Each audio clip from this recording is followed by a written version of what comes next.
Welcome to the What Really Happened radio show.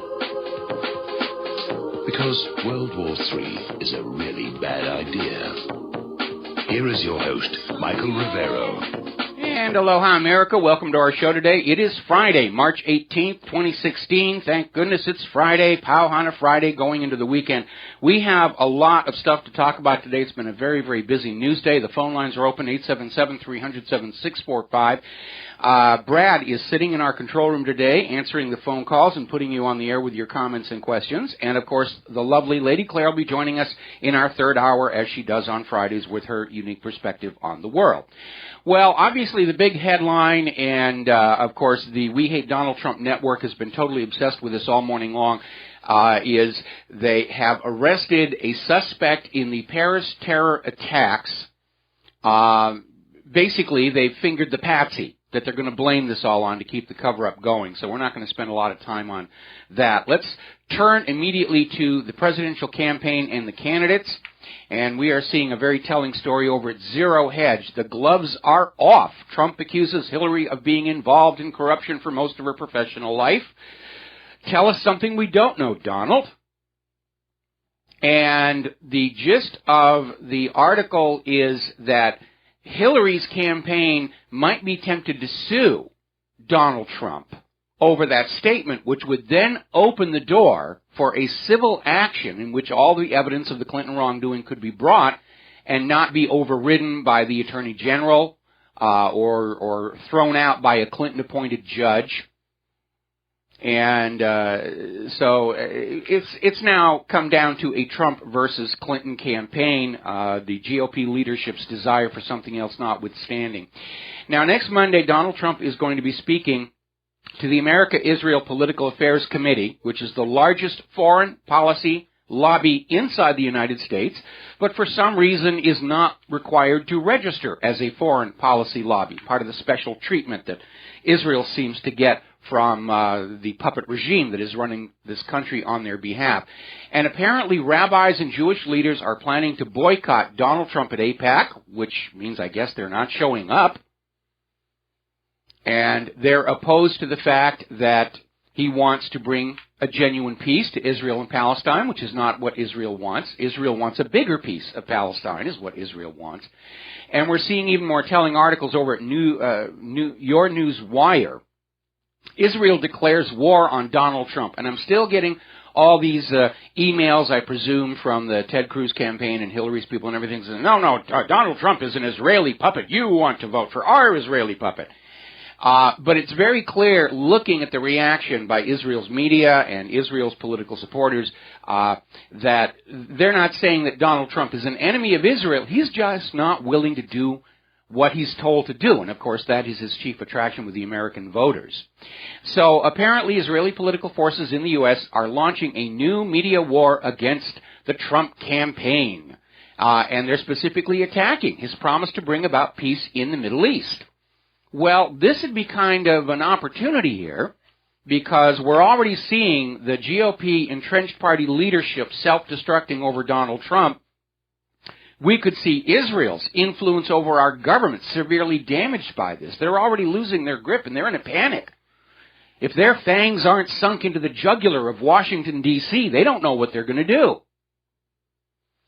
Now, Megyn Kelly, despite the recent attempt at makeup with Donald Trump, is back out there with full bore, pushing this idea that all of the rioters at these Trump rallies are Donald Trump supporters.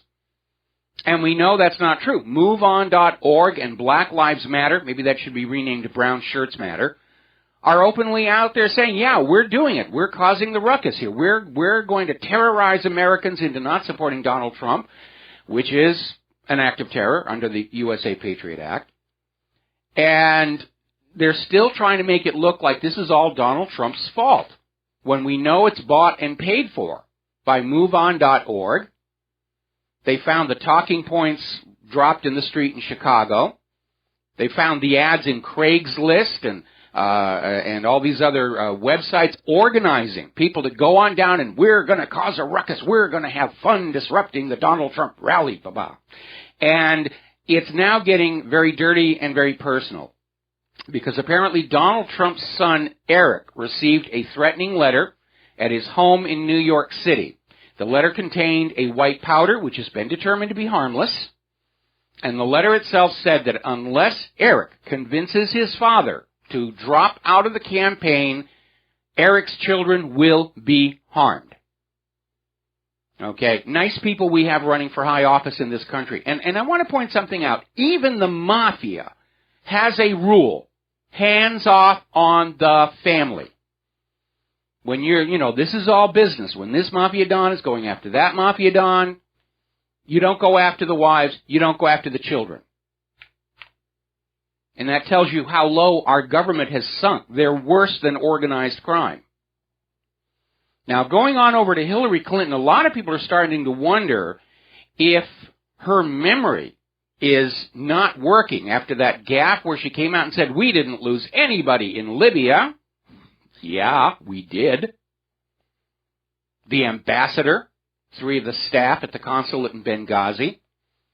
And now she's done it again because apparently yesterday, while fundraising in Tennessee and Georgia, she called a Phoenix radio show and said that Hillary Clinton, thinks the United States has done a really good job securing our border.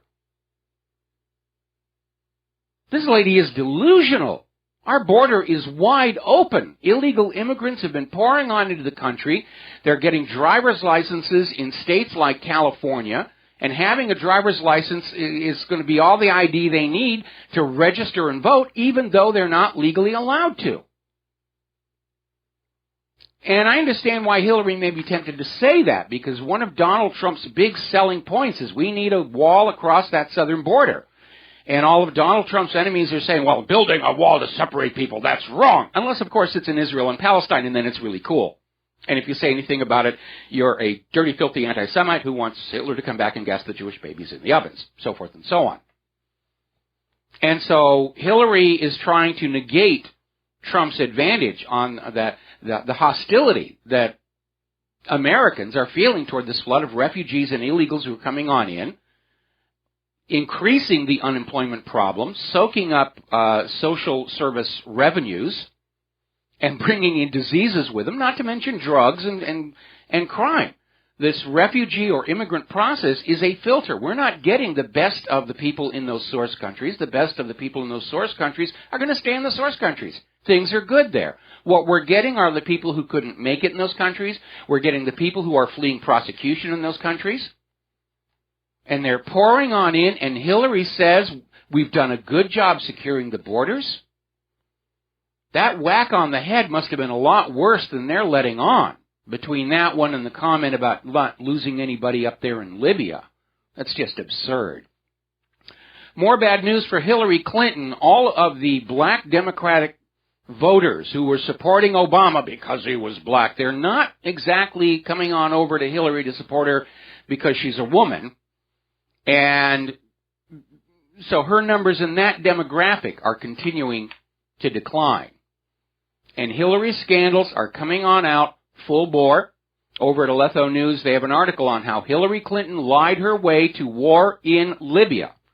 Now, all these declassified emails, and by the way, they're up on several sites with search engines. You can go find this stuff yourself. We're going to crowdsource reading all of those Hillary emails. And there's more in there than just the classified component. Even looking at the non-classified, there's all kinds of scandals like the U.S. support for ISIS and Al-Qaeda in Syria. And according to some of the emails from the latest batch, the State Department knew that Gaddafi was not actually killing the Libyan people. That was just a big lie they fed to you. And the real agenda in Libya is also in those emails, and we're going to talk about that when we come back from these words from our sponsors. Aloha, America. Welcome back to our show here, and we're talking about what is coming out regarding Libya in the released emails from the Benghazi Committee and also from Judicial Watch. And again, we were all told, we have to save the Libyan people from a cruel and evil tyrant. And it was nonsense. The emails revealed the State Department knew that Gaddafi wasn't actually killing his own people. That's one of those pre-canned lies. They hurl at everybody. Assad's killing his own people. Saddam is killing his own people. Gaddafi's killing his own people. They just recycle the same lie over and over again to justify invading a country. Like, oh, they were part of 9/11. We're going to go bomb them. And it turns out, as we had speculated on this show long ago, and the emails confirm it, this was all about money. And there's an article over in ellenbrown.com going into detail what is inside the emails, where they found a huge bunch of them where Hillary Clinton and Blumenthal are just obsessing about how much gold Libya had built up to back their gold dinar, some $7 billion worth of gold, which, by the way, nobody knows where that has gone following the invasion and reconquest of Libya. And a lot of this, apparently, France was feeling that their influence in Africa was being threatened by the gold dinar and Gaddafi's new state central bank, and Gaddafi's announcement that Libya's oil was for sale, but only for the gold dinar. That was the real agenda. End the gold dinar, destroy the state central bank, put Libya's oil back on the world market, traded only for U.S. dollars. That is what's driving all of these wars. All right, let's grab ourselves a phone call. Steve in Massachusetts, aloha, welcome to the show. What's on your mind? Hi, Mike. I remember yesterday you guys were talking about Israel for a while, and I came across this article, and it's talking about Israel, and it's talking about how many billions of dollars we give to them and how many weapons we give to them each year. And what this guy was pretty much saying is Israel is a big, giant recipient of our welfare, the welfare state. Well, Israel is the largest single recipient of U.S. foreign aid, and it is a huge amount of money. Plus, there are some under-the-counter ways in which Israel's actually getting more from the United States, because the United States will loan Israel money, and then usually when nobody is looking, Congress will vote to simply void the debt, so Israel doesn't have to pay the money back, and Israel can go on out saying, we've never defaulted on any loan from any country. And it really is a completely corrupted system. And as you know, this weekend is the big AIPAC confab in Washington, D.C., where Israel is going to come in and issue marching orders to what is supposed to be our representative government. And there is a conference, an anti-AIPAC conference going on right now with a live video stream that we have linked to the front page of What Really Happened. Ryan Dawson is there, made the huge trip all the way from his home in Japan, and we're expecting to see some interesting reports coming from him. Yeah, and it's not like Israel's a third-rate country. I mean, the standard of living rate's pretty high. Their life expectancy rate's pretty high. They have one of the highest standards of living in that part of the world. In fact, the Israel standard of living is actually higher than many parts of the United States. Yeah, and you always hear people complaining about how the welfare system is bad in the United States, and it is. But if they only knew how much money we're actually giving to Israel, I mean, I think people will be more outraged than ever. Well, I think that's a good idea, and there actually is a website called ifamericans.onlyknew.org where they list not only the huge financial cost to the American taxpayer by Israel, but then they go on to reveal the actual numbers behind the violence going on in the occupied territories and show that Israel is continually the aggressor, and Israel has murdered far more Palestinians than have died in any Palestinian retaliatory attacks. It's a very one-sided deal, but our establishment media here is as compromised by and subverted by Israel as our government, and so you're only going to see news stories on the establishment media about how poor, suffering Israel is, struggling hard, and those evil Palestinians, and those evil Muslims, and those evil Arabs, and those evil Egyptians. And it really is very, very polarized, and I guess that's one of the reasons why the establishment media is losing audience left and right. And they're coming on over here because people ultimately want to know the truth about what's been going on, and they're gonna go where they can find it. And all the glitzy newsroom high-tech sets and all the news babes in the very skimpy clothing aren't going to lure them back. Yeah, and I tell you one thing: once you start digging up the real news, you're never going to go back. I'll never go back to CNN or NBC or any of those stations. it's corrupt, and everybody knows it. So oh yeah. Once that it's like learning, that there is no Easter Bunny or Tooth Fairy or Santa Claus. Once your eyes are opened, you can't go back to believing. And the same thing is true with that carefully crafted illusion of what this nation is supposed to be that we've been getting from the government, schools, and the corporate media. Once you understand it's all a hoax, you can't go back to believing in it anymore. Yeah, and I really don't know how they can really overcome that. I mean, what can he do? Well, we're seeing some very draconian actions. I mean, one of the big agendas AIPAC has for this meeting is to convince the U.S. government to, for all intents and purposes, hamstring the First Amendment. Now, they're trying to put the agenda forward in broad terms of ending discrimination and hate, but what they really want to do is criminalize criticism of Israel's government here in the United States of America. They want to criminalize taking part in the boycott, divestment, and sanctions movement. Israel's agenda always is warp the U.S. laws to benefit Israel and punish anybody who doesn't agree. That's what Israel's agenda has always been. Yeah, and people are starting to find out, especially in Europe, all throughout the world as well. Oh yeah, the eyes are opening, and there are big changes in the wind. Okay, well, thank you, Michael. All right, thanks an awful lot here. We're going to switch to Steve in California. Aloha, we're almost at the commercial break. What's on your mind? Well, I just say the straw that broke the camel's back today. I normally listen to NPR only when I travel in my car from one destination to the other, but today was the final straw that I said I will never listen to the network ever again, that network. They were talking about global warming, climate change, and that how can we teach it in schools, teaching this, their theory, which doesn't have anything to back it up. Well, the first step is they're going to have to get the snowplows in and get the roads open to those schools up there in Duluth because they're snowed in solid right now. Yeah. So I just had to tell you that's the final straw. I only listen to when I'm on my travels, but I'd rather listen to silence or something else. But I'm just so tired of this agenda. You can see it. And NPR definitely is on board with that whole agenda. Oh, well, they always have been. They always have been. The establishment media and the schools, they're all about indoctrination, to brainwash us into believing the world is warming, even as we have yet another record winter. Got to let you go, Steve. Take a break for commercials, and we'll be right back. And aloha, America. Welcome back to the show. And the first thing I want to do is I misspoke the URL for that website, If Americans Only Knew. It's actually ifamericans.knew.org. And I've just posted a link from What Really Happened to that page, and that is a page you should look at. It's just a straightforward tally of the reality of what's going on in Israel and Palestine, cost, body counts, so forth and so on, and you will read it and realize that what you have been getting about Israel and Palestine from the establishment media is what Israel wants you to believe, so that they can get more of your money and obedience and the lives of your children to fight in Israel's wars. Alrighty, now getting on back to Hillary and the emails. We know that classified information was on her server.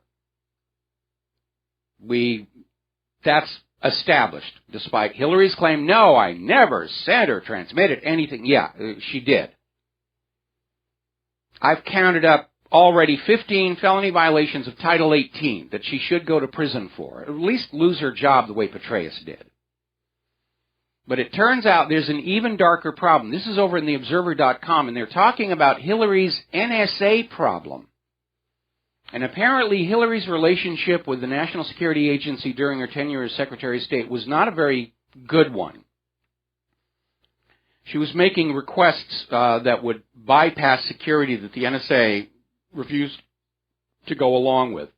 And apparently what has now come on out is in analyzing the classified content of some of her emails, particularly those related to Sudan, it's been discovered that Hillary's emails contained information from some of the most highly classified documents in the U.S. government, documents that are kept on isolated networks not connected to the outside internet. And that's an important thing to remember. There is no way this classified information was somehow accidentally emailed to Hillary's non-secure server. It couldn't happen. Somebody copied those documents onto a flash drive and then walked them outside the secure area and then copied them onto Hillary's server. And again, there is a question that begs an answer. Drawing the precedent from Bill Clinton's re-election campaign in 1996 and the Chinagate scandal, which should have resulted in impeachment, Bill Clinton authorized the sale of classified sensitive technology to China. At the same time, Chinese money was pouring into his re-election campaign.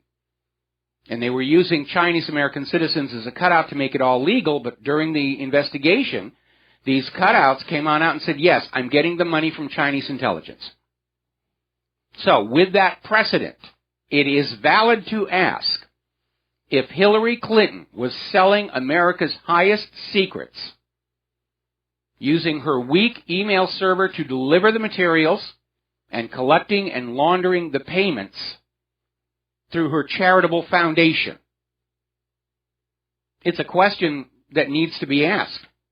Nobody's touching it, not even to ridicule the suggestion. The silence, as they say, is deafening. Just getting word of a new poll, Donald Trump is at 65% in New York, more than 50% ahead of Ted Cruz. Ted Cruz is out there grasping at straws. He's over in Utah saying a vote for John Kasich is a vote for Donald Trump. They're not even hiding how afraid they are of Donald Trump. All right, we're going to grab a phone call here. John in Barbados. Aloha, welcome to the show. What's on your mind? Getting to Syria, Michael. Yes, I was going to get there. I remember the other day I said to you, Russia is, not pulling out, it's withdrawing some of its forces. Yeah, and I agreed with you. As a temptation to Turkey and Saudi Arabia to send troops and columns of jihadis. Well, Turkey tried to do that, and they got rather slammed down. It seems to have happened. They've been tempted and got plastered by the Syrian Air Force and the Russian Air Force. So I think that paid off big style. But, yeah. I don't think that was Putin's intention. Putin was trying to set the stage for everything toned down going into the Geneva talks. With the majority of Russia's ground forces now out, but Russia said right up front, we're keeping our bases, we're keeping our air assets in there. They've recalled a lot of the fast-mover aircraft, but they've replaced them with their top-of-the-line attack helicopters. It's another live warfare sales demonstration. People are going to be buying these things from Russia. They're less expensive and more effective than American counterparts. Apparently also now, finally, the powers that be in the military-industrial complex have come out and said, yeah, the F-35 is a bag of rubbish. It's never going to fly. Okay, listen, John, before I let you go here, I'm reading your email. Are you still hearing yesterday's show on the GCN feed? I was up until I started talking to you, Michael. Well, you're obviously hearing today's show over the telephone here, but I'm very alarmed by you saying that you're hearing yesterday's show. That's such old news. That's yesterday. I mean, what's going on here? All right, well, listen, John, shoot me an email afterwards if you're still having that problem, and I'm going to switch over here to Elizabeth in Connecticut before the next commercial break. What's on your mind? Hi. I'm just calling to offer some information up for that caller that was questioning the whole Holocaust World War II story. Yes. You posted it once, but I think you should post it again. We spoke about it a while back. There's 2 documentaries up that have been made in the last 6 months that are really amazing. One is The Greatest Story Never Told. It can be seen on thegreateststorynevertold.tv, and it's a 5-hour-long documentary in 20-minute segments, and it goes from the period before, actually from World War I all the way through to the end of World War II. It is very well researched. It's an Irish historian who made it, and it's extremely well made. The other one, I think it's an Australian film. I'm not sure, it might be a collaboration Australian-American. It's called Hellstorm, and this is another World War II, also goes really into the Dresden bombings, the horrible bombings and the victims, German victims. Just telling the other side of the story. I think this, like you said, everything needs to be re-examined. We've been looking through a Zionist lens for the last 70 years. globalist, Zionist, and lens that, has basically ran all of the propaganda from Hollywood movies to television to the History Channel to our curriculum to the textbook. Everything is passed through this lens before it's allowed to in the public eye. And all of a sudden now there's a burst of research that's coming out. So it's important to know this stuff because you'll be able to put this election and this basic peaceful revolution that is trying to occur through Trump, you'll be able to see it much more clearly and understand what's going on. So anyway, I just want to put that up there. It sounded like that young guy from New York had a lot of questions and saw David Cole's work, which was done in the 90s, most of his work. So yeah, he got death threats for doing that one. And I did find the official website for The Greatest Story Never Told. They've got trailers and clips and everything there. It is a DVD that you can buy. It looks like it's going to be worth the money. I'm probably going to order one myself. I'll look for the other one. I got an email from somebody just now saying, what do you have about, the Holocaust all being a lie? And I had to admit, I don't actually have a whole heck of a lot on my website. But just do a web search, and yes, you'll get the orthodox propaganda about how terrible the Nazis and everything were. But if you frame your searches correct, and I would advise using one of the lesser-known search engines that isn't going to be filtering things, there's a huge amount of information out there about how all of this hoax is falling apart. The soap story's been discredited. The lampshade story's been discredited. Treblinka's been discredited. We got to take a break for commercials. Thank you for the phone call, Elizabeth, and we'll be right back. And aloha, America. Welcome back to the show here. And let's see, we're going to go right back to the phones here. To Mark in North Carolina. Mark, aloha, welcome to the show. What's on your mind? Hey, Mike. Mike, I just heard another show. I'll say it's INFOWARS, where you had Jerome Corsi on. Yes. He was being interviewed. And Corsi said he's known Trump for 40 years. And he said, he knows him very well personally. And he says he knows everything. He knows that means, 9/11. That means about the New World Order, the whole 9 yards. So he's not letting everything out yet. Well, again, he's playing a political game, and let me give you the perspective from somebody who runs a talk show and a truth website. Part of the art of being a rabble-rouser is knowing what the rabble is ready to hear and what they are not ready to hear. And I get a lot of information that comes on through, and I have to basically weigh it and say, is the audience prepared to accept this, or am I going to step over the line and trigger a psychological defense mechanism where they're just going to shut down? And that's a skill that anybody who's involved in the truth movement or broadcasting or news has to develop. You have to judge what is the crowd ready to hear, and Donald Trump has to do the same thing as a political candidate. Now, he has gone a lot further than the other candidates, which is why he's doing so well. Go ahead. He really destroyed Bush in that last debate that he had with him when he basically, he didn't tell him 9/11 was a false flag, but he just about hinted it and made it clear he's not impressed by Bush's brother. And this is right in South Carolina. So evidently a lot of people, more people than the establishment and the mainstream media wants you to believe that there's something fishy about 9/11. The entire country knows there's something fishy about 9/11. We just have a government that's going to stand there firmly maintaining the lie, because the instant they admit what we all know about 9/11 or the Kennedy assassination or the USS Liberty or any of these other things, the government is finished. They're clinging to their legitimacy with their fingernails. Another thing they really got to come down with is this Sandy hoax. Yeah, that's another one.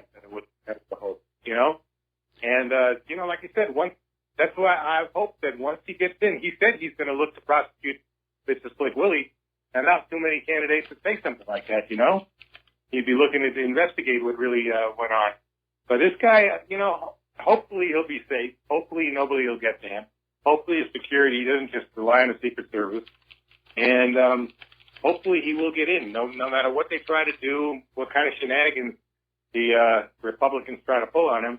He will get in. And I personally believe if they play some game on him at the convention, he will go third party at that point, and I think he could still win. I do too. There are a whole bunch of very angry people ready to stand up and run his petition drives for him. I'm one of them. So's Claire, and absolutely, we are infuriated. But the bottom line is that, now let me make this point here. The bottom line is, if they're willing to go to that extreme, the establishment can get rid of Trump by simply shooting him off the podium, like they did Robert Kennedy. Actually, Robert Kennedy was in the kitchen, but you know what I'm talking about. And yeah, I know. So it's far from certain Trump is going to get to that White House alive. That could trigger a revolt as well. But you're absolutely right. I mean, the majority of Americans know the Warren Report was a tissue of lies. The majority of Americans know that Israel intended to sink the USS Liberty and frame Egypt for it. The majority of Americans know that Saddam Hussein did not have nuclear weapons. The majority of Americans know that Assad was not using sarin gas on his own Alawite supporters. The government is clinging to its legitimacy by standing up and steadfastly defending, 2.5 centuries of constant lying to the people. And look what they did to Gaddafi, too, in Libya. That was Absolutely. And it's coming out. People need to read those emails because we've got the corporate media and the government out there trying to resell that ISIS are the bad guys, ISIS are evil, ISIS are using exploding garrets to blow the heads off their prisoners. They're trying to ramp up the terror. But it's in those Benghazi emails the U.S. was supporting ISIS and Al-Qaeda in Syria. ISIS and Al-Qaeda work for the United States government. It's just like George Orwell's 1984. The government created the enemy to scare the people into obedience with. Yeah, what happened to Benghazi is just the tip of the iceberg. I mean, the real scandal is the whole Libya situation as it is, plus moving those arms through Libya into Turkey, into Syria, and I believe part of that stuff they moved was sarin gas.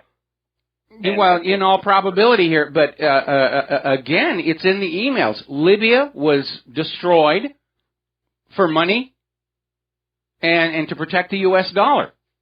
Same reason Iraq was destroyed. Iraq got permission in 2002 from the United Nations to sell their oil for the euro. 1 year later, George W. Bush is out there saying, nuclear bombs, we've got to go on in there. And they go into Iraq, they kill Saddam Hussein, and Iraq's oil is back for sale, but only for the U.S. dollar.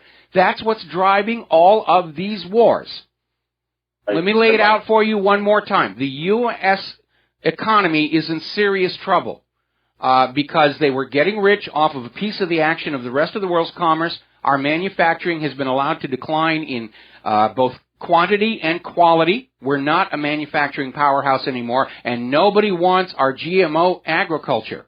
And so if the U.S. loses getting a percentage of the commerce of the rest of the world, they're finished. And that's why they're resorting to war, to force the world back to an American-centric, dollar-centric empire, where everybody else on the planet is working hard and doing business, and the U.S. just rakes in their mafia-like piece of the action. That's what lies behind all of these wars.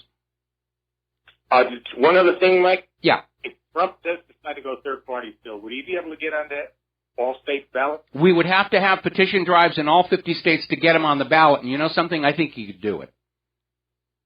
Yeah, and we could have write-in votes too, Well, they can get away from the write-in votes because it takes a special form. It's not like you can take a bottle of white out to those computer screens and blank somebody's name out and pencil it in. There's a special paper form for the write-in ballots, but all they have to do is run out of those. Just like they were running out of GOP ballots in the pro-Trump areas in these precincts. It's all crooked from the top to the bottom here. No, Trump will not get in as a write-in candidate. The system is proof against write-in candidates. We're going to have to get him on the ballot in all 50 states if he goes third party. Okay. All right. That's like I said, because I think it might be coming to that. We'll see. Time will solve that mystery. All right, we're going to switch to Joe in Alaska. Joe, what's on your mind? Okay. Are you there? Yeah, you're on the air. Yeah, I've been trying to pick you up with the TuneIn app on my Android because I can't get you on the GCN live feed. Yeah, there's something going on. I'm getting emails from people saying that that they're not able to get the GCN feed anymore. I don't know what's going on. Well, it's kind of strange because I can't get you on RBN also. I'm not on RBN anymore. I'm on the Genesis Communication Network. Well, that solves that mystery. All right, listen, Joe, I'll have to get back to you on this one. We're almost at the top of the hour news break, and I want to switch over to Wes in Idaho. Aloha, Wes. Welcome to the show. What's on your mind? Hello, Michael. I've got you on GCN feed. Okay, good. Got a computer here using Real Player. Anyway, I'm a little surprised to hear you say that you really hadn't seen Greg's Story Never Told and Hellstorm. And to those that want to find out the truth about the Holocaust, put the word Holocaust into your search engine, and there'll be all kinds of stuff you can watch on YouTube hour after hour. The book to Arthur Butt's Professor Hoax of the 20th Century, that's in PDF. 500-600 pages of it is on the internet for free. I'm getting a little unhappy listening to the alternative media as well as regular media. I mean, am I supposed to believe that Hollywood is owned and controlled by the Arabs and the Muslims? Michael Savage, I heard him just the other day. That's part of the propaganda that was coming out of the movie network. I worked in Hollywood for a long time, and let me tell you that it is certainly far from reality to claim that Hollywood is controlled and owned by Muslim Arabs. Amen. You know, and I'll tell you what, we got to take a break for news and commercials. I'll relate a story to you when we get back. Aloha, America. Welcome back to our show, hour number 2, 877-300-7645. And I want to mention something because apparently there's some confusion over the GCN feed. Some people are getting today's show. Some people are saying that for the first part of the show, they were getting yesterday's show. You need to remember to empty your cache, especially if you're using the Chrome browser. There is no automatic way to force a fresh reload, and your browser may be going to a cached copy of the GCN page and getting something from yesterday. I'm not really sure, but it appears that there's an issue out there, or it could just be somebody out there trying to tinker with the system. Same people who keep DOSing my server. Okay, apparently Wes in Idaho has a couple of added comments, so Wes, take it away. Yeah, I am getting today's program on GCN, but like I said, I'm getting a little perturbed with some alternative radio. I mean, I'm told I'm supposed to believe that Hollywood is owned and controlled by Muslims and Arabs. Well, here's what I heard just the other day. A big-name radio talk show host was saying that the Bolsheviks, Karl Marx, and Vladimir Lenin were all a bunch of rich white boy liberals. What?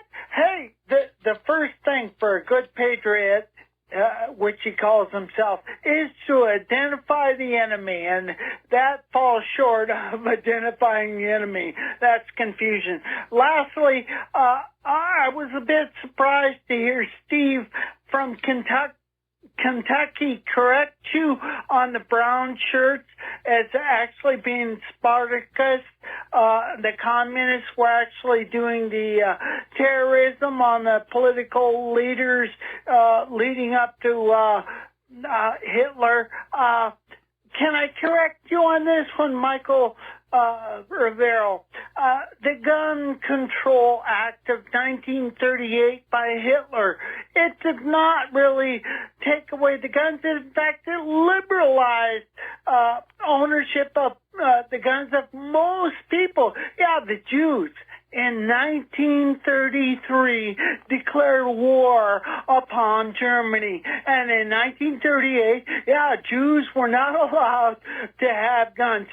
Now what are you supposed to do, Mike? When somebody declares war on your country, you're supposed to give them a machine gun for a birthday present? Well, we need to remember that 1933 Judea declares war on Germany was an economic war.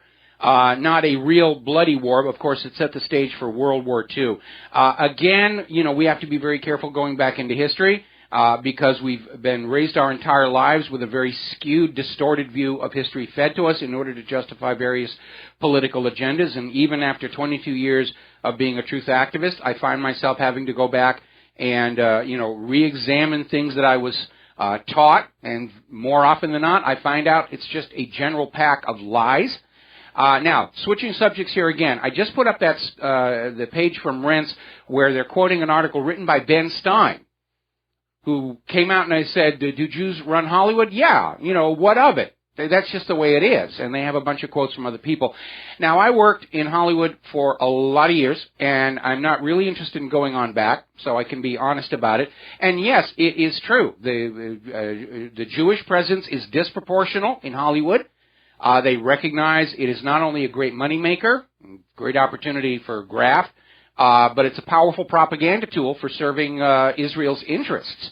And there have been efforts by other, shall we say, political groups to try and gain control of Hollywood for its propaganda value that have generally failed. Now, I want to be very clear here, okay?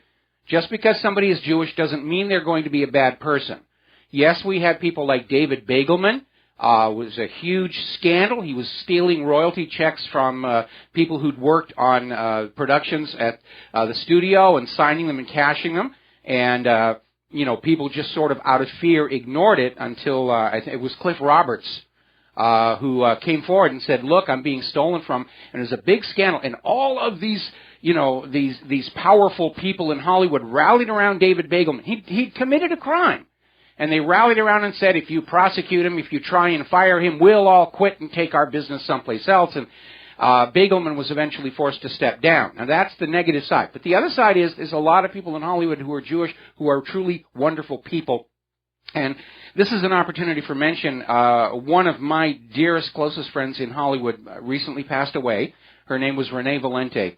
And, yes, she was Jewish, and she was just a truly wonderful human being. She was one of the straightest shooters I ever knew in Hollywood, and she stayed close friends with me even after the blacklisting.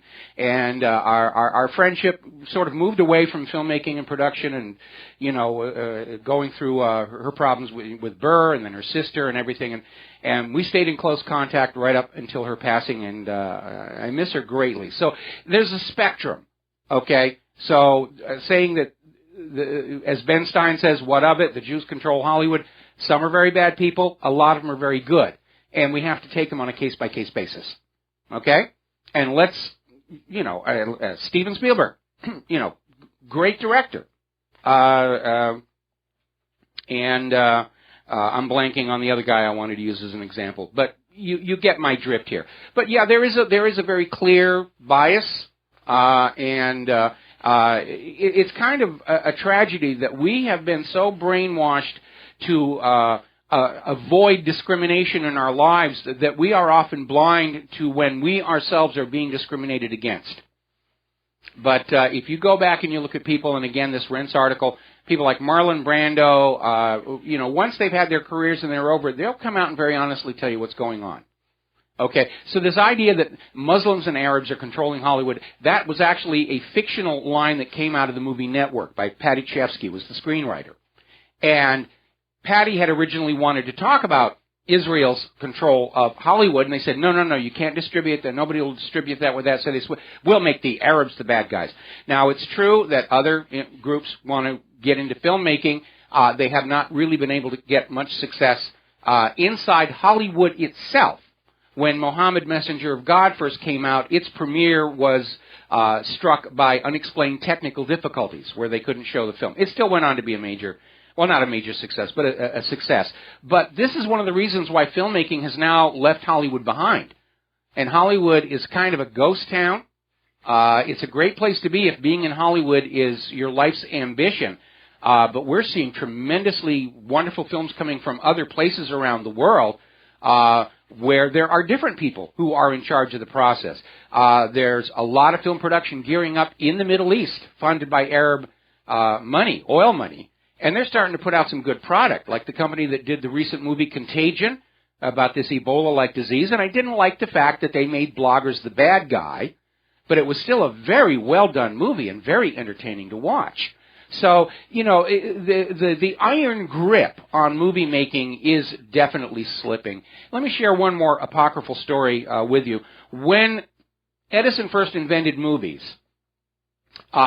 amazingly enough, it was Jewish fur traders in New York who realized what its economic potential was going to be, and they started making movie cameras and making movies, and Edison was very upset because he had a patent on all of this stuff, and formed a company to enforce his patents. Well, the first movie makers didn't want to pay the patents. They just wanted to keep the money. And that's why they moved out to Hollywood, California, as far away from Edison's lawyers as they could get, and close enough to the Mexican border if they had to scurry out of town. And that's why Hollywood became the center of filmmaking in the United States of America. Anyway, listen, Wes, I got to let you go. I have gone down memory lane way too much for a single radio show. We're going to let you go, take a break for commercials, come back with these other phone calls after these few words.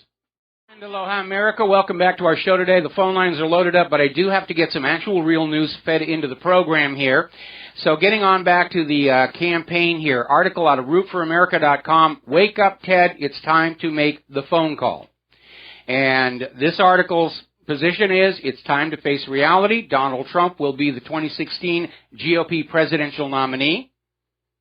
That will be true if the GOP leadership decides that they really don't want to destroy their own party in the process and nobody takes a shot at him, which is a very real possibility. But Donald Trump right now, under the current rules, is the only one who's on the path to a nomination. Ted Cruz was shut out Tuesday night. Poll numbers are going down. And unless the GOP leadership does want to hand the White House to Hillary Clinton, it is time for them to close ranks around the people's choice. Because that's what democracy is supposed to be. We, the people, choose the candidates. We, the people, elect the leaders.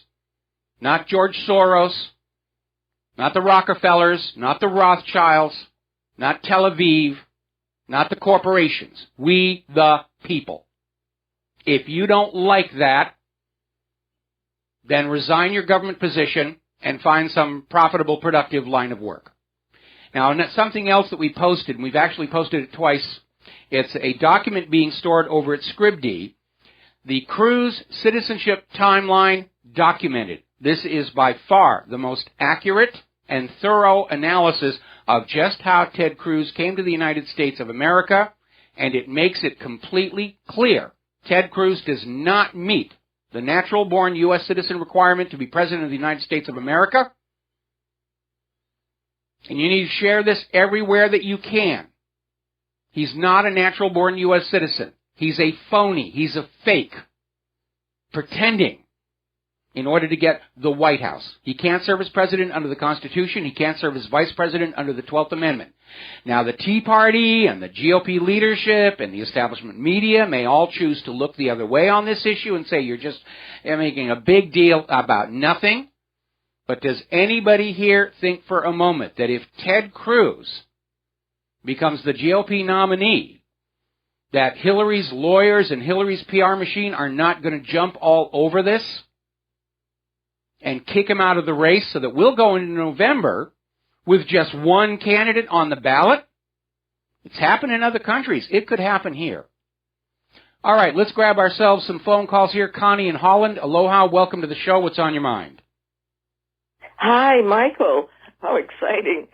I'm listening to you from Holland every day. Thank you. So I make late nights. And I'm very involved with your presidential elections. Okay. I used to follow Ron Paul.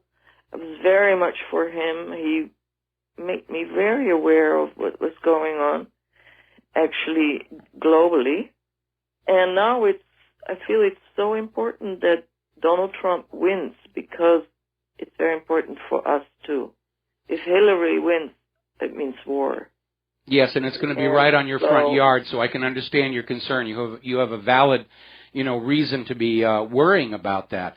All of the leading candidates except Trump, they're all on board with let's have war with Russia. We'll fight it in Europe, because it's rough on the landscaping if it's fought here in the United States of America.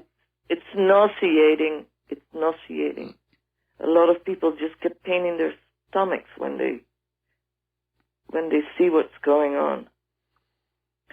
So I'm very happy to listen to your program and keep up the good work because, we have ears in Europe also. Well, thank you very much for that, and I hope you'll share our program and our website with some of the other people. I've worked in Europe. I didn't get up to Holland, but I understand it's a very beautiful country, and I'd like to see it someday. Yeah, it's very beautiful, but socialism is not the answer. Well, there has to be a way in between. Where we have everything here, but it's very controlled, everything. Well, unfortunately, all political systems fail because they're under the control of flawed human beings who let the power and the money and authority get to their head, and they always want more. Yeah. Power is very addicting. Henry Kissinger used to say power is the ultimate aphrodisiac. It's also very addicting, just like money. And it really is. Anyway, listen, Connie, thank you very much for your kind phone call. We've got a lot of calls waiting, so I'm going to say farewell here and let you go. And we're going to switch over here to John in Wisconsin. Aloha, John. Welcome to the show. What's on your mind? Hey, Mike. I just wanted to say, the video with our guy Curley from North Carolina, everybody's still talking about it. He brings up a point. I mean, I was a little skeptical at first when Trump ran because I wouldn't say that Trump has delegates in the county and state level of the Republican Party. I mean, I have been close to it before, and I've seen these people that will latch onto the party and be a loyalist and work the county fair and the state fair for decades just to be selected to be sent as a delegate to wherever the national convention is. But, what Curley says about, hey, the party picks the nominee, not the voters. Well, then why is the taxpayer paying for all the primaries? Well, he actually came out and said that. We shouldn't even bother with primaries and caucuses anymore. The party will pick that, and, of course, everybody's making fun of him. I'm waiting for Mo and Shep to stand up, and stand on either side of him. But that's not the way the elections are supposed to work. Curley's out there trying to basically convince us that this is the way it's supposed to be. It's certainly the way the party machine wants it to be, but there is nothing in the Constitution about how candidates are going to be selected by a party machine. They've just made that up for themselves. Well, again, especially if the taxpayer is paying for the running of the primaries. If we're paying for it, then our vote matters. The other thing is, quickly, is I saw Paul Ryan on, my opponent, Paul Ryan, on Fox News sitting across the desk from Megyn Kelly the other night. And he's just sitting here saying he can't get a conservative agenda past this liberal progressive president.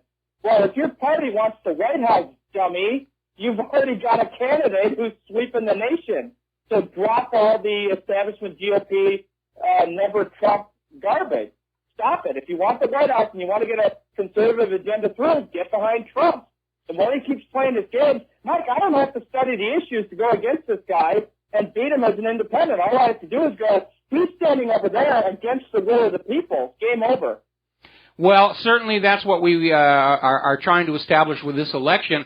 But it's the issue of the politics, the agenda, the money inside the campaigns, and, of course, the fact that our elections are inherently crooked. Those electronic voting machines are designed to steal elections.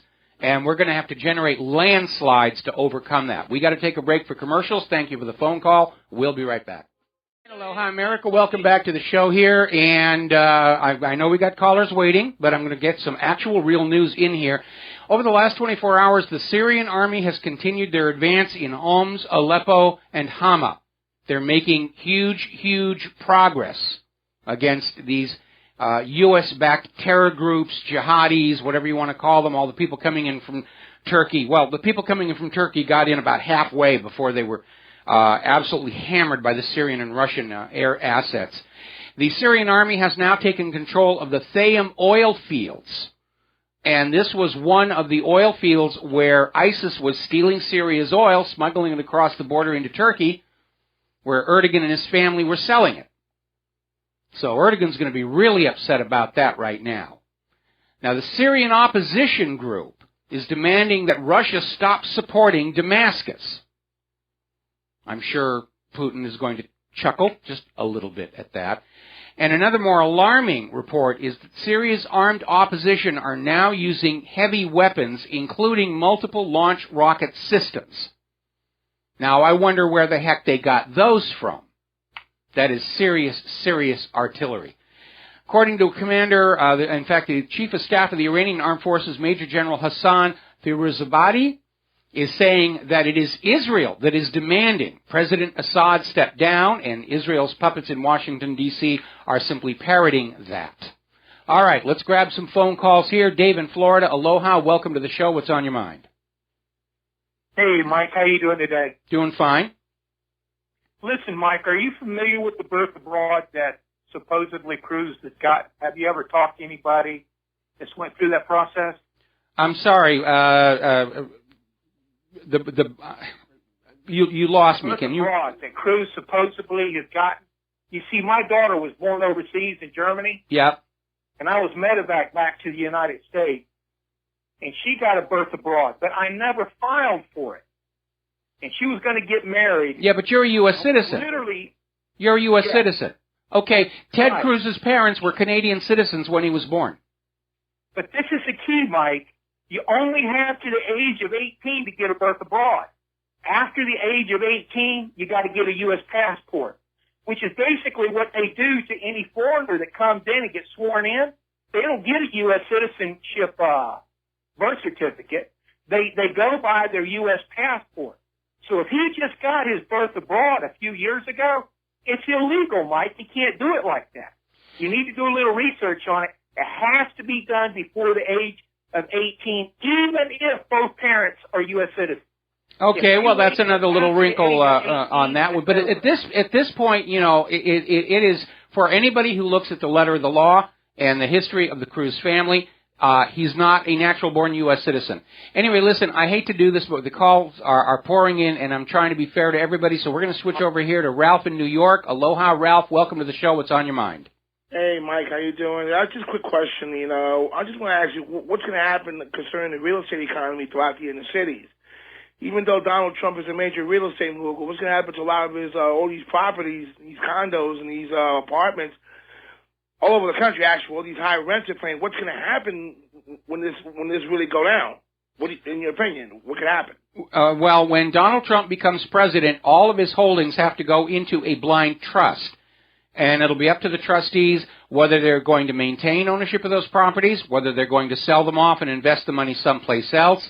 But I think the real problem you're dealing with in the inner cities, and this is going to adversely affect Trump himself, is we're now starting to see more and more of the so-called millennials abandon the urban centers and head on out not just to the suburbs but the rural areas.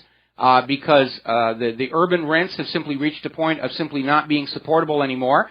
And certainly it was the goal of the Agenda 21 people to corral everybody into the cities, giant human ranches where it's easier to count and tax the people. But there's a reverse flow starting to happen. We had an article about it at WhatReallyHappened.com, where the millennials have just given up trying to make it in the urban environment, and they're heading on out, and they're going out to the extreme suburbs and the rural areas, and they're finding life there a lot easier and more affordable. And that is definitely going to put pressure on the overpriced and bubbled up inner city real estate market, and that's going to affect everybody in those cities and anybody who's invested in those cities. And, you know, maybe it's a good thing for Trump to be getting another job right about now, because some of his inner city holdings are going to be in serious trouble. Wow. So this is all part of Agenda 21, more or less, right? Well, no, this is Agenda 21 failing, because Agenda 21 wanted everybody in the cities, and they wanted to basically block off all the rural and wilderness areas, you know, to make pristine nature or to mine them or whatever. But Agenda 21 is falling on its face. So you're saying that millennials in the next, by the next generation and this generation, you're not going to see them living in these apartment complexes in the inner cities. They're going to be abandoned, so it's going to basically rents are going to lower eventually, right?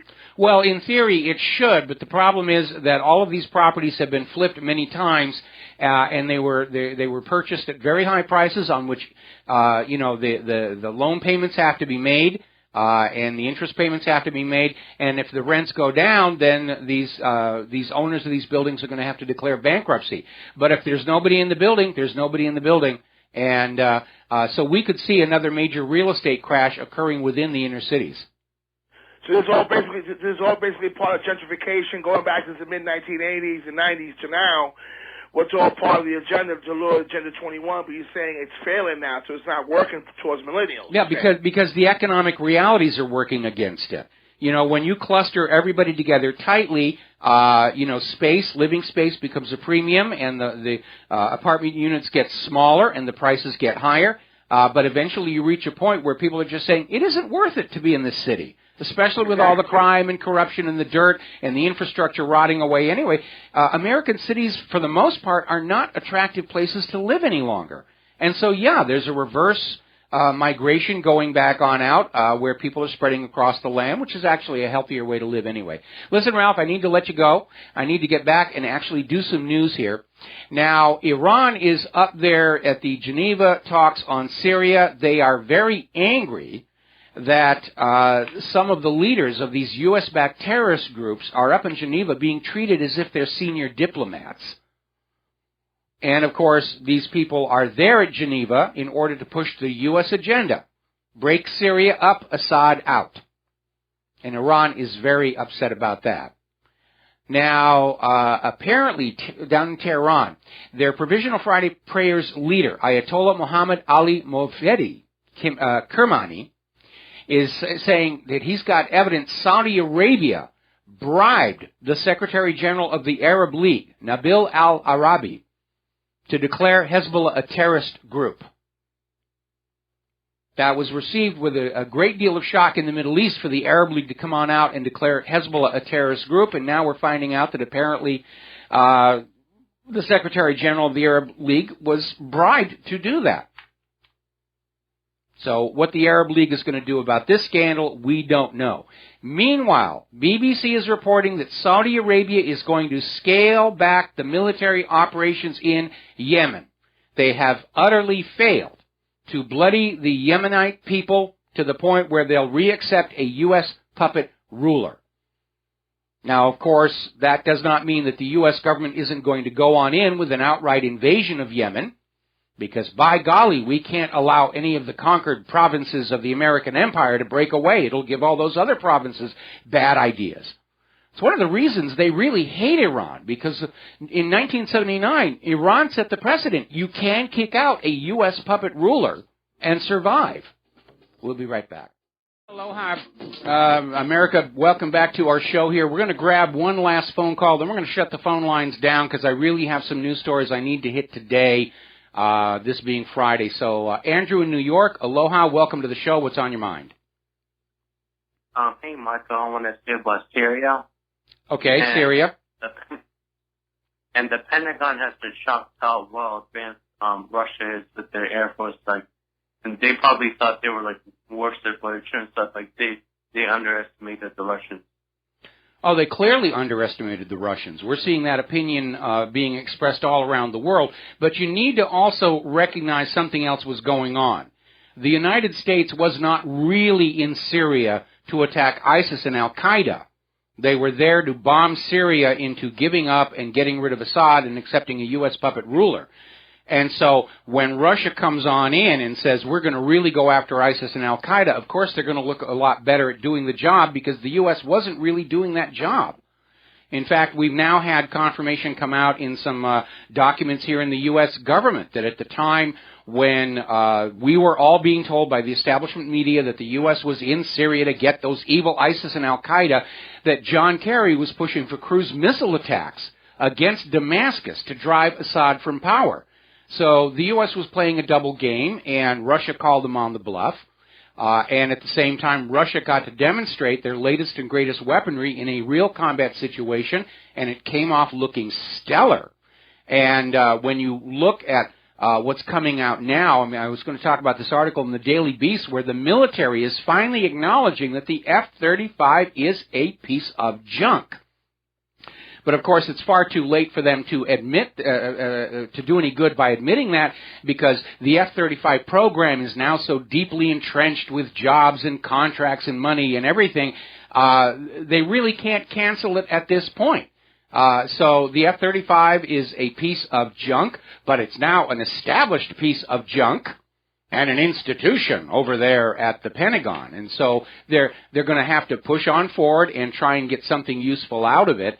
And it's never going to live up to its original billing, and it's hugely expensive, and that's become the hallmark of American weapons.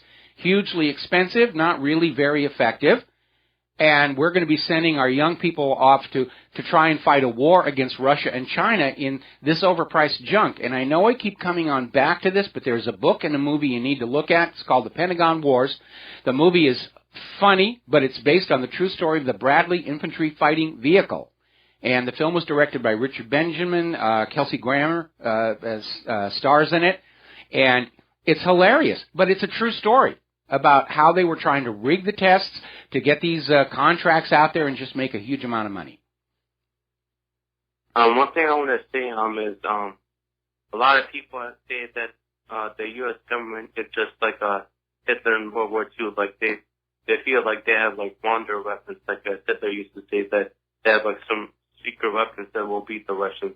Well, I know a lot of people have been suggesting that, and they're saying that maybe part of that $3 trillion that vanished from inside the Pentagon went to some black projects. And we know that the U.S. government is always working on black projects. But because of the decline in manufacturing and the way weapons are being built in this country right now, I would almost expect that all of the top manufacturing minds and all the top engineering minds have already left the country for greener pastures.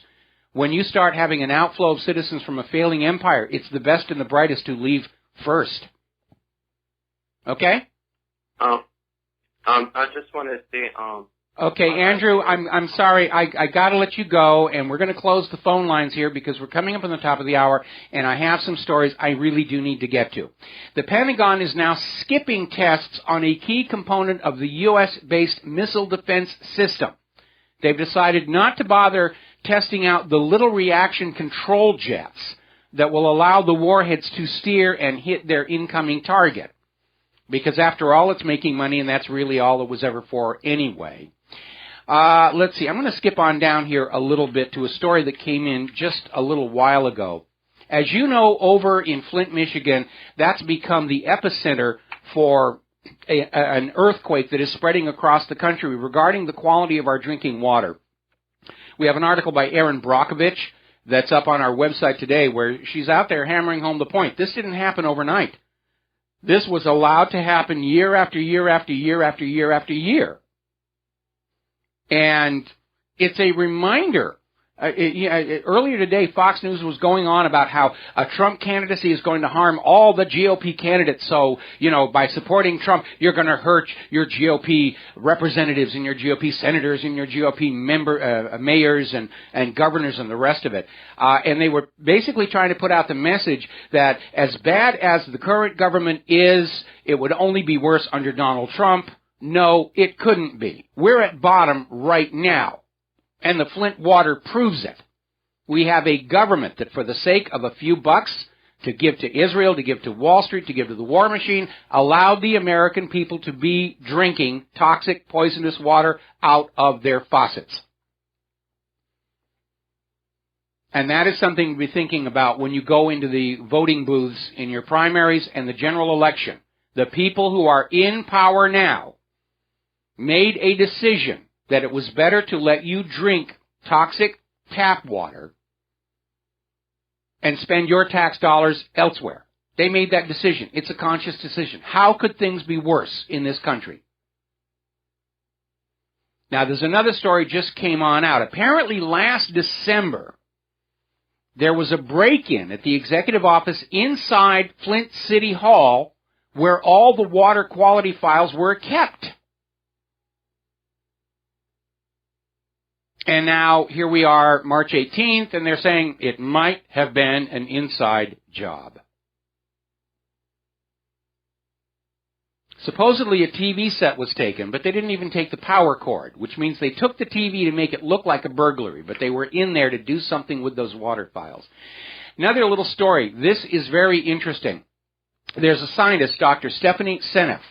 She's up in Deerfield, New Hampshire, and she's been doing research on glyphosate, and she says the problem with glyphosate, the root cause of all of the problems it's causing, is that it is chemically similar to the amino acid glycine, which is a basic building block of proteins on which all life depends. And because it's similar to glycine, your bodies will attempt to use the glyphosate in place of glycine while forming proteins. And boy, right there is an explanation for all these massive tumors that were showing up on those test rats in the French and other studies. Remember what I said about coevolution? The biochemistry of the planet has evolved together, and there's no surprises out there. And then all these new chemicals are out there, and our bodies don't know how to deal with them. And the glyphosate, according to Dr. Seneff, your body is attempting to use the glyphosate to build your proteins with. And, of course, the proteins are going to malfunction. They're not correct, proper proteins if they don't have the correct amino acids in there. And right there, that's a major, major explanation for all the problems here. Now, let's see. I got to pick one more story here. You know, with all the talking about public records and Hillary's problems, over in San Francisco, legislators have adopted a novel solution. You know, they're all in favor of all of your emails and web habits and everything being spied on by the NSA. But San Francisco legislators are now using this system of sending messages that self-destruct. It goes through a website, you send a message, as soon as it's read, it's deleted. Self-destructing text messages, that's how they're going to get away from the public records requirements, because obviously up in San Francisco, they're doing things they don't want the public to know about. Storm brings heavy snow to Duluth. We were mentioning that before, and apparently yet another climate scientist has been indicted for financial fraud. Daniel Alongi, a researcher with the Australian Institute of Marine Science, pocketed $500,000 Australian dollars, claiming it was necessary for research, and now they're asking, is the report that he generated supposedly spending this money even accurate at all? Or is it just more of Al Gore's wishful thinking? We're going to convince you the planet is baking. And apparently, by the way, in Australia, they just got hit with a major, major cold snap down there. Let's see. The Obama-backed solar plant in the Mojave Desert may have to shut down. It's not producing enough energy. And pilots are complaining that the glare from these plants is posing a hazard for aviation. All right, we're going to take a break for our top-of-the-hour news and commercials, and we're going to be back with hour number 3 with the lovely Lady Claire. We'll be right back. And aloha, America. Welcome back to our show, hour number 3. We're going to leave the phone lines closed, I think, for this hour because we got a lot to talk about. And for those of you watching on BAM User TV, the gorgeous creature sitting behind me is the lovely Lady Claire, who joins us on Friday, 3rd hour, with her unique perspective on the world. So, Lady Claire, what is your first story?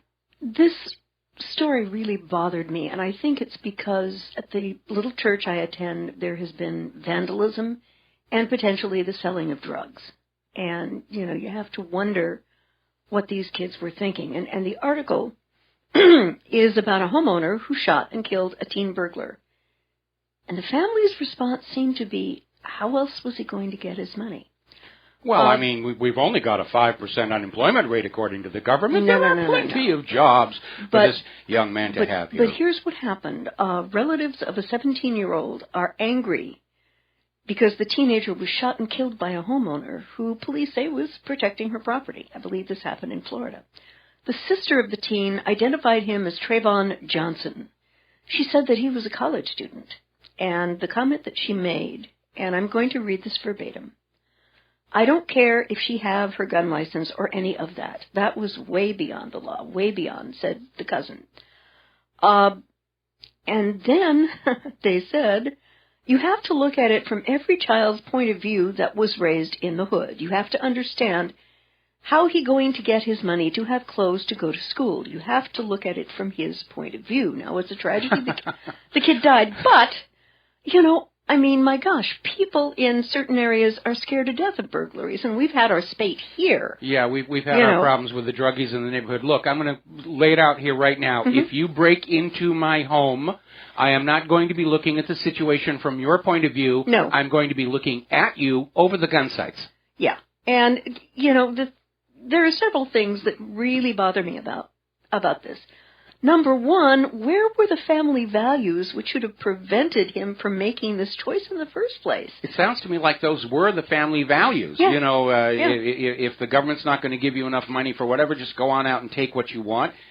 And I think this is absolutely absurd, first, that the family would even make this statement that we should just allow ourselves to be burglarized because, you know, the kids need the money. And I understand there's a lot of poverty out there. Yeah. Okay. But what I'm thinking about is, didn't someone at his school, if he was going to a technical college, notice? Could a counselor have talked to him maybe and taken him to somewhere where he could have gotten some nice-looking clothing, inexpensive, that looked good? You know, if you go, for example, on the island, Kailua, very well-to-do bedroom community, okay?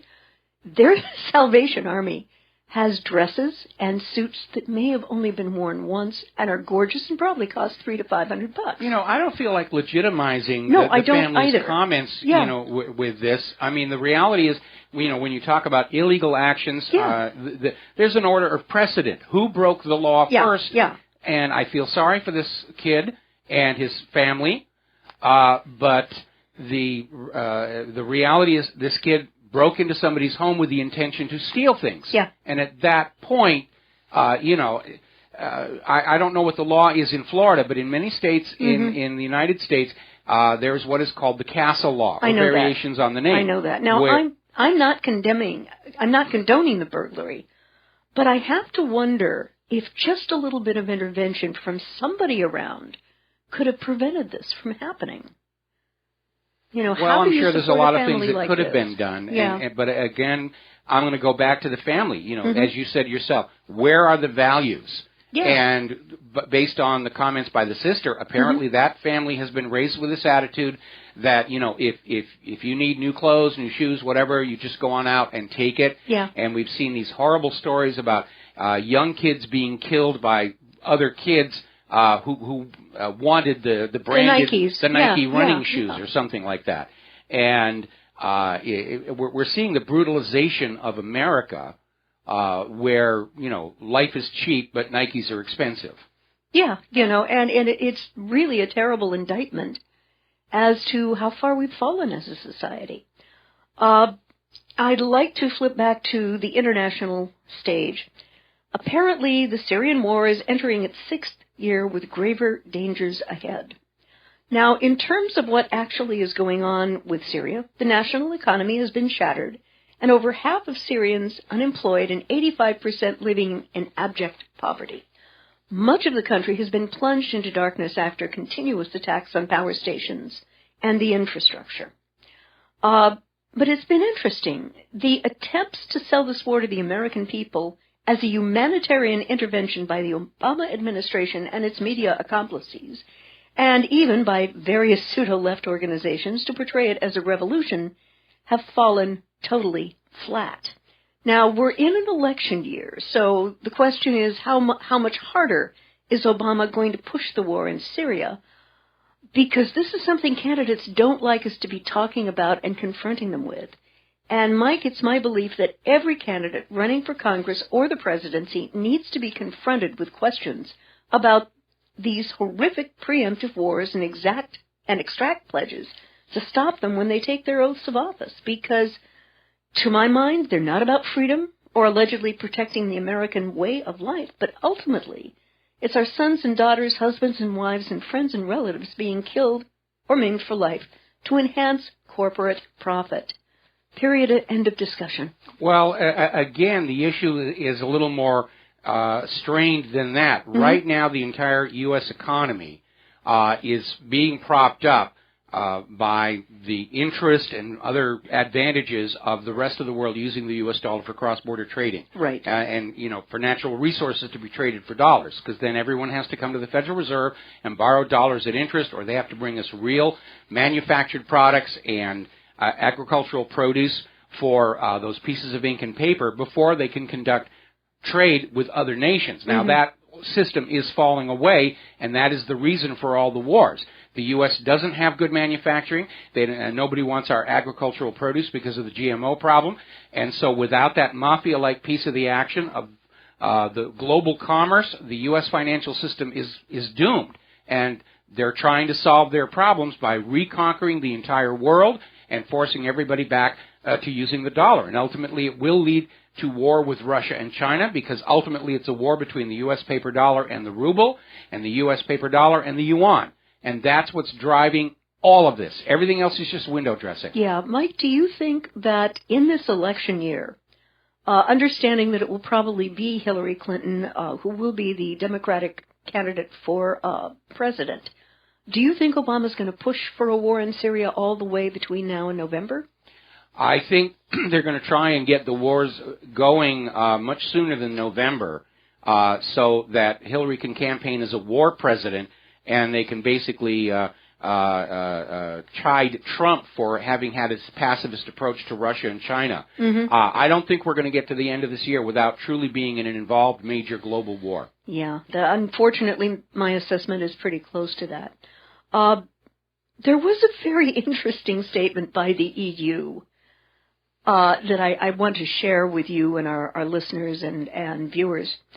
The EU says Israeli land seizure threatens peace process. Duh, you think?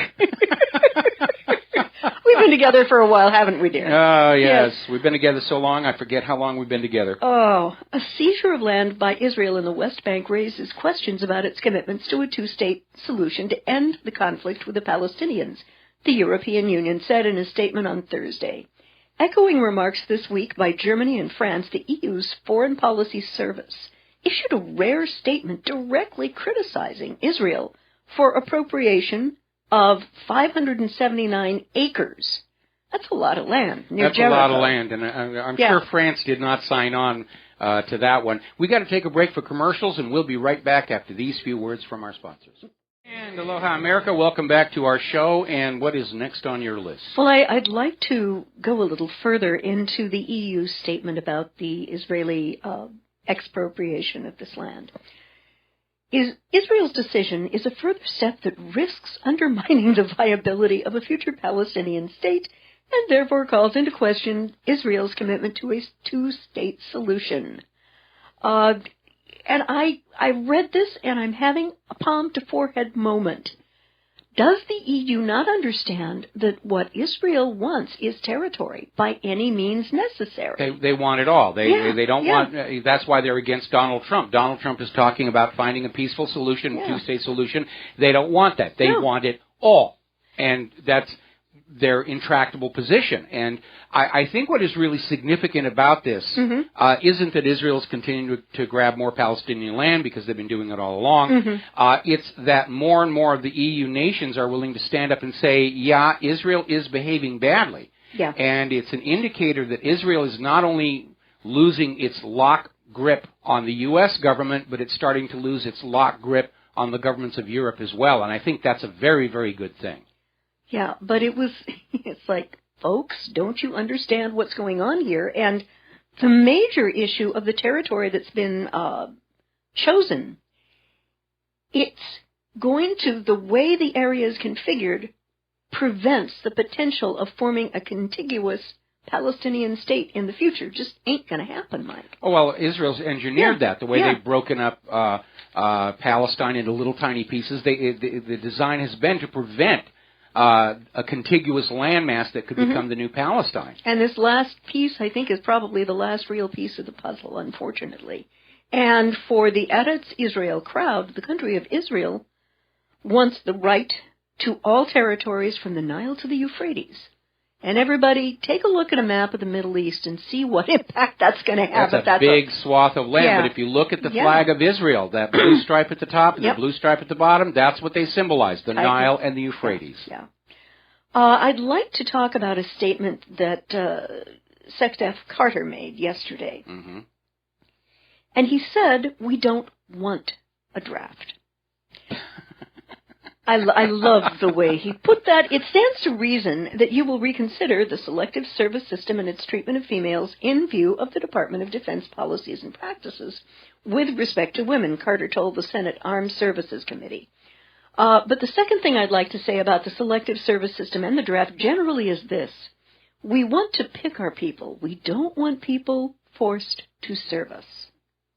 Well, we already know that Carter is smoking opium on that one because nobody wants to serve the military to the point where they're having to lower their requirements and start accepting people who are neither mentally nor physically suited for the role of active combat. And you can only assign so many people to be repairing helicopter transmissions. Yeah, and I am waiting with a short-term egg timer in hand for Carter to reverse his position the moment he realizes, oh, thank you for the egg timer. Turn it over. There we go.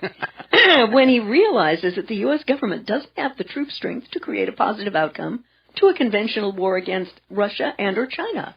And unfortunately, the U.S. military, along with not having the troop strength, doesn't have the weaponry, the money, or the manufacturing to make that happen, to ensure a positive outcome to the next major war in which we get embroiled.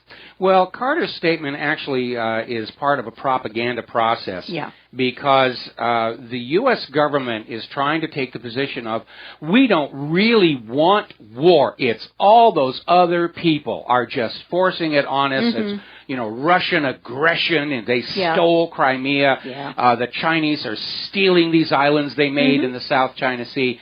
And they're trying to regain the moral authority to move forward because they understand. Everybody in the military reads Sun Tzu's Art of War, and they understand that no military campaign can succeed unless they have soldiers who believe in the moral rightness of the war so that they will fight and, if necessary, die to win it. And a civilian population who believes in the moral rightness of the war so that they will gladly bear the burdens that war brings even to the winner's side. And the U.S. has neither of those. No. Everybody understands that in this coming big mistake, number 3, it is the U.S. who is the aggressor for purely economic reasons. And so we're seeing a new campaign to try and remind us all that ISIS are the bad guys and make us forget that ISIS was working for the U.S. State Department in Syria, while they were in Syria. Right. And, they're trying to bring back the boogeyman of terrorism. There's going to be terrorism. If we don't attack these countries, they're going to send their terrorists here. But the terrorists are all turning out to work for Western governments, various Western governments. And even today with this arrest of this patsy for the Paris attacks, they're trying to re-cement the official story in the consciousness of the people. But it's just not going to work. Because we have all been lied to so many times. Only a moron is going to listen to what the establishment media or anybody in the government is saying and say, yeah, I guess that's the way it's going to be. Yes, sir. I absolutely believe and trust in this U.S. government. Anybody who believes the government today, please do not operate heavy machinery. You're a danger to yourself and everybody around you. Amen to that. I'd like to move over to the area of education.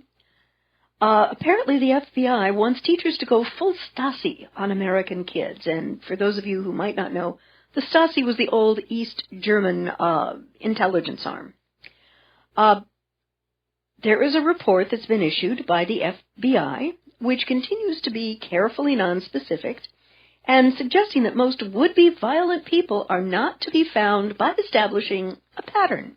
However, students and educators are encouraged to convey their concerns and observations to trusted community partners, school resource officers, or a local law enforcement entity. Okay, what they're really trying to do here, I'm sorry to cut you off, but we're coming up on a commercial break. Okay. What they want is to turn everybody into a fink And they want to just basically identify any young person who's asking questions about what's going on so that they can be targeted for early intervention. In other words, re-education. Yes. You know, if you even ask questions about, did 9/11 really happen the way the government said, there's going to be a bunch of people down on this kid's head to say, no, 9/11 was the Muslims. It was Osama bin Laden. You will believe, you will believe, you will believe. And again, right out of the Nazi playbook. Yeah. Right out of the Nazi playbook. Yes. It's pretty terrifying. And by the way, there is such a thing as a permanent record now in the American public education system that does follow you from preschool all the way through college. I mean, they always used to kid about that. When we were young, they would scare us with it. This will go and you're a permanent record. Now it turns out there actually is one. Mm-hmm. And I wonder how many mistakes are entered in those records. Yeah. You know, if you look at the no-fly list and how inaccurate that is, I wouldn't trust anything in a permanent record for any American citizen. All right, we're going to take another break for commercials. Okay. And aloha, America. Welcome back to the show here. And take it away, Claire. I'm going to go over to Turkey and Europe. And there was a very thoughtful article written in globalresearch.ca, a Canadian outlet. And I respect them a lot. There are areas where Mike and I agree to disagree with them, but this was very interesting. Europe's free speech apocalypse is already here. Europe's silence in the face of Turkish President Recep Erdogan's hostile takeover of two of his country's independent newspapers over the last couple of weeks is being chalked up to the need to avoid jeopardizing Ankara's finger in the dike of even more massive waves of Middle Eastern migration into the continent. But Europe's cavalier attitude toward this kind of rising authoritarianism on its eastern border is more than just strategic indifference.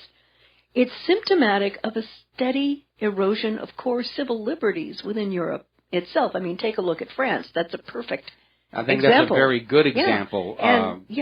And, right now, this weekend, AIPAC is going to be in Washington, D.C., trying to get the U.S. government to enact the same laws that France did following this Paris false flag, to criminalize criticism of Israel, to criminalize boycott, divestment, and sanctions. And freedom of speech is an absolute. If you are allowed to talk about everything except this one little area, then you don't have free speech. You have permitted speech. And permitted speech is a very common feature of dictatorships. Yes. Absolutely. And this is a critical time for free and reasoned speech to be reverberating around the world, where people need to come together to solve problems in an ethical and concrete way. Not calling out what Erdogan has done with his takeover of the papers and calling it for what it is just plain wrong. And you're seeing more silence at Erdogan's increasing dictatorship and the snuffing out of dissent, which should be pointed out logically. The guy needs to be named and shamed. I don't know what you would call the country of Turkey anymore, but it sure as heck is not a democracy right now. No, it isn't. It's a dictatorship. And the reason Europe and the U.S.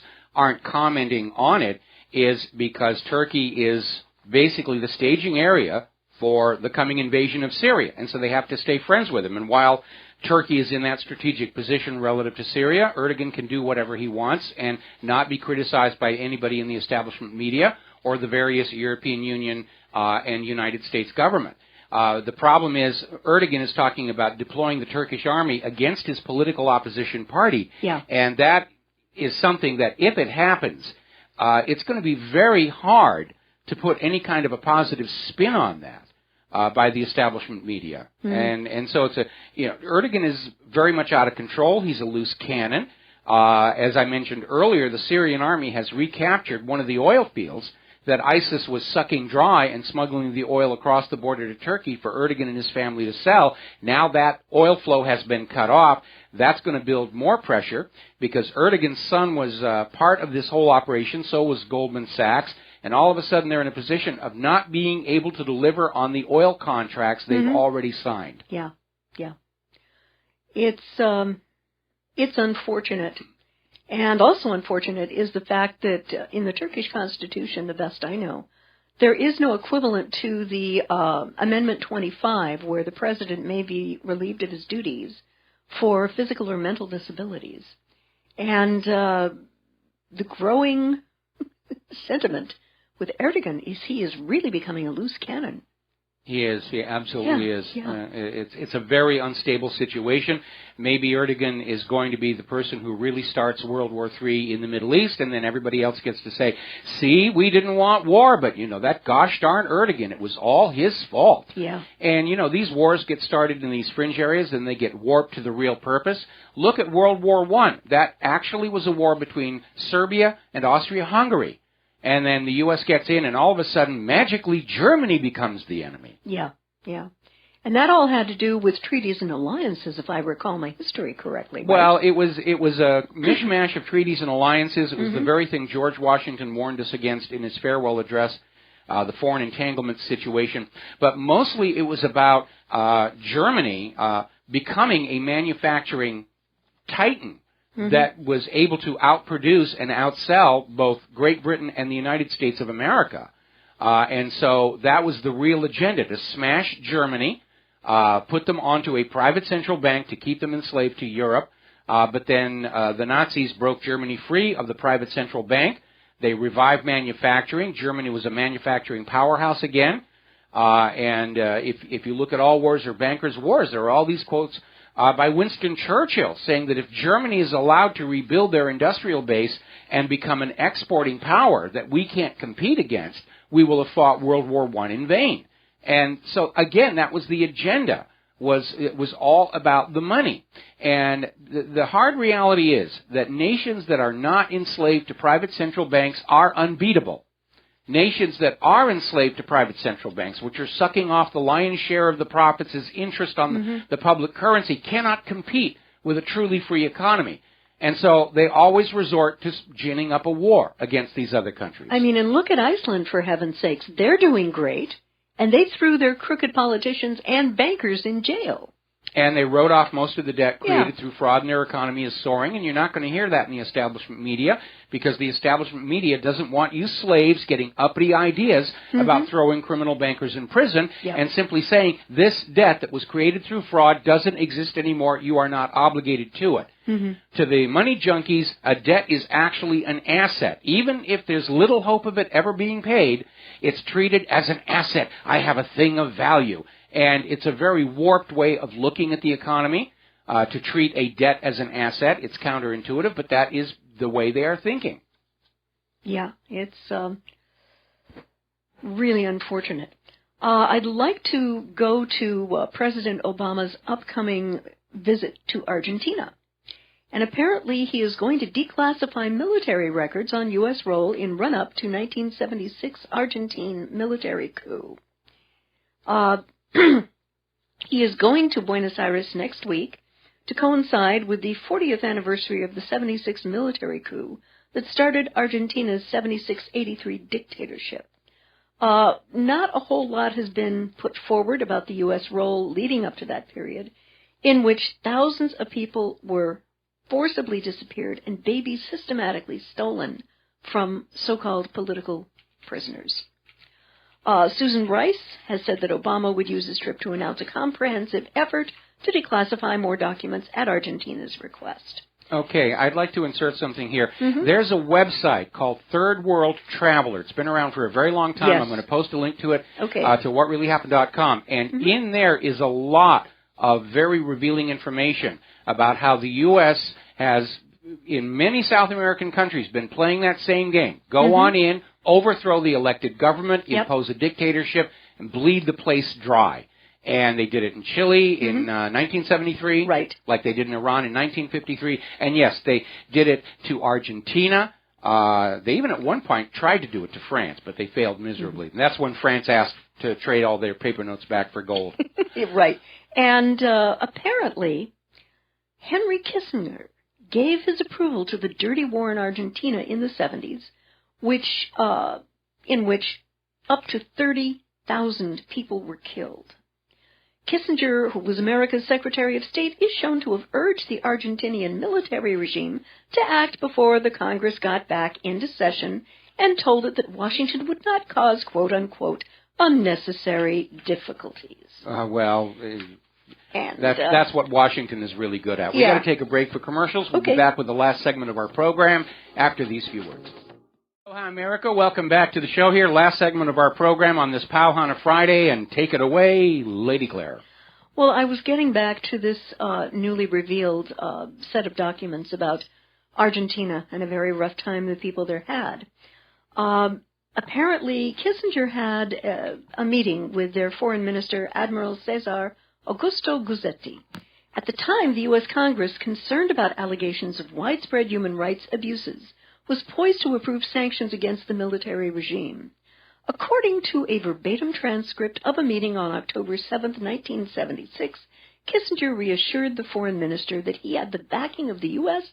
in whatever he did. Now, folks, this is the same Kissinger who created a coup in Chile and installed the murderous General Pinochet as its leader. Now, fast forward, this is the same Henry Kissinger,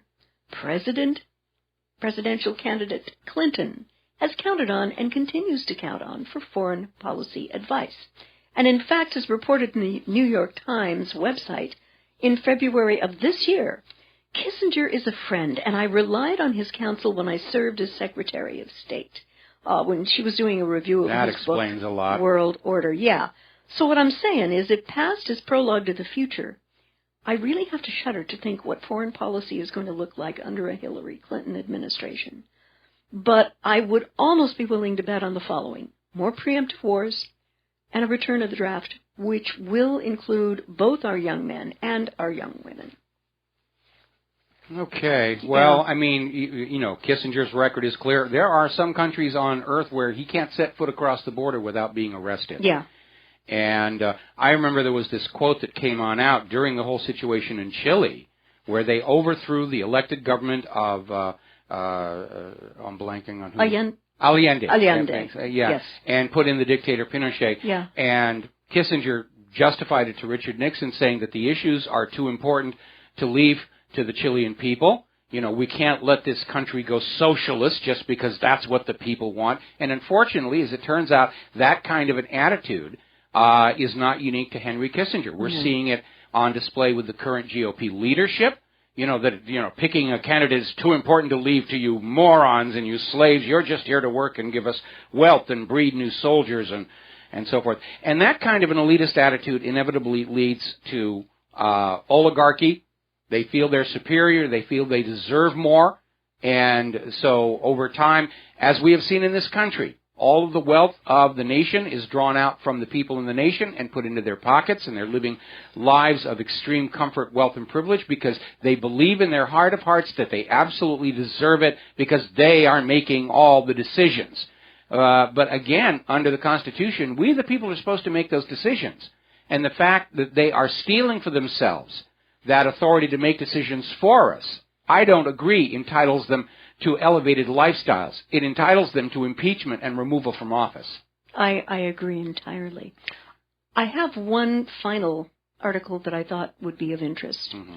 Cops criminally charged DJ for playing NWA's expletive deleted The Police. And this is just more symptomatic, I think, of the U.S. turning into a police state. I mean, we are there. A popular music DJ has just been charged with disorderly conduct for nothing more than playing NWA's classic expletive deleted The Police song, while cops conducted a raid on a club for having too many people in attendance. So this guy wasn't broadcasting over the air, so he's not in violation of FCC standards. Yeah, I mean, that's a clear violation of his First Amendment rights. And we have a right to say blank the police or blank the president or blank whatever. Well, what happened, the gentleman's name is Kashawn Harris, a.k.a. DJ Boogie.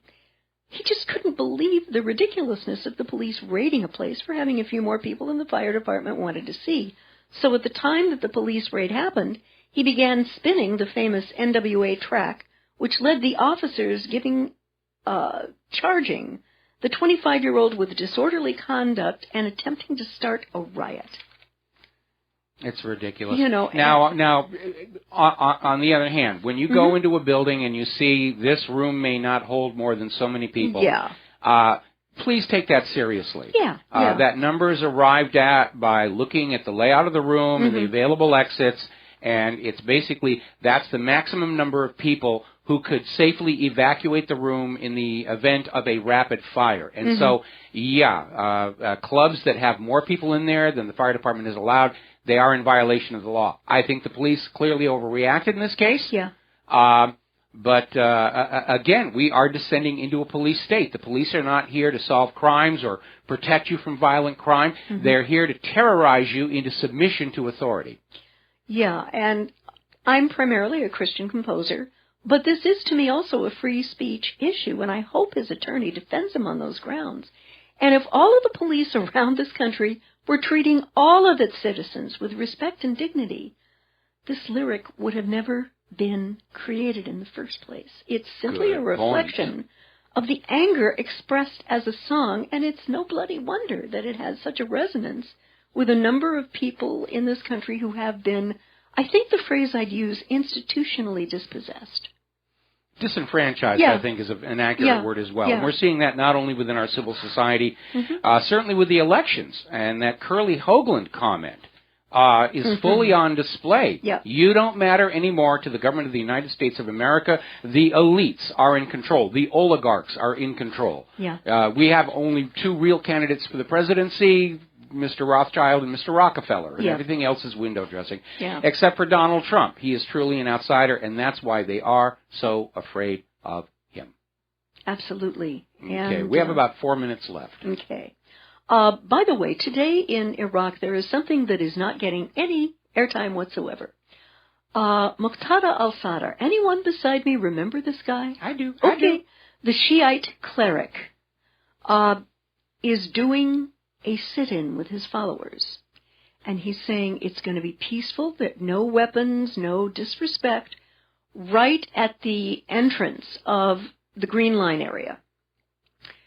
And he wants to get rid of the corruption and put in non-political technocrats in positions that politicians in Iraq have been using to, let's say, line their pockets.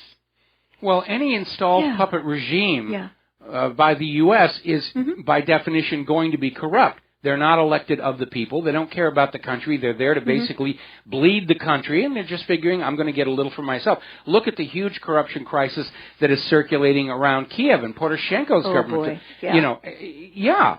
All of these installed puppet rulers are inevitably corrupt because that's what they're there to do, corrupt the society and loot all the wealth for their American corporate masters. Now, this was the same guy who said when the U.S. was about to leave Iraq that if they didn't leave exactly on the date that the SOFA said they were supposed to, that all of our American troops would be fair game for his Mahdi army. And the question that I have to ask, and I wonder if anyone in D.C. is losing any sleep over it, if he does not get what he wants from the Iraqi government, how long is it going to take this guy to get the band back together? I don't think very long at all. I would say probably very, very quickly, and then all of a sudden the U.S. Will be facing some serious opposition. Of course, they're already sending more troops and supplies back into Iraq, ostensibly to fight against ISIS and Al-Qaeda. But in reality, what they're trying to do, what the U.S. is trying to do, is use this ISIS, Al-Qaeda, Islamic State, whatever they're called, Daesh, whatever their name is this week, to implement this policy of breaking off a piece of Iraq and a piece of Turkey and a piece of Syria to create a new independent Kurdistan. And it's part of what is called the Balkanization of the Middle East, where they want to take all the big countries like Iraq and Iran and break them into little tiny pieces so Israel can bully them. And that's exactly what's going on. And remember what we reported earlier in the show. Okay, this push to get rid of Assad is coming not from the U.S., but from Israel. I don't think they're going to do very well with Iran trying to do that, though. However. Well, the time will solve that mystery. There's the music. It's time for us to get on out of here and do what we got to do this afternoon. We'll be back Monday here on the Genesis Communication Network. Until then, stay safe, stay informed, stay skeptical, make good choices. Please, this weekend, just share everything that you learn here with other people who are not plugged into the net. Unplug them from the matrix. Bring them over here. Thank you for all that you do to support us. We'll be back Monday. Aloha, America.